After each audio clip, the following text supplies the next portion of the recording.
The Quran unequivocally declares that humans and jinn cannot escape on earth or in the heaven. This is a challenge to the core of human multiplanetary species program. Quran 29-22, you cannot escape on earth or in the heaven, and you have no protector and no savior besides God.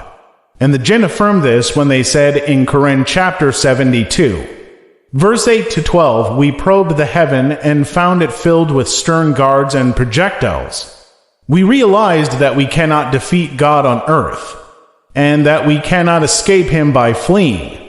Quran 55-33, O society of jinn and humans, if you can pass through the bounds of the heavens and the earth, go ahead and pass. But you will not pass except with authorization.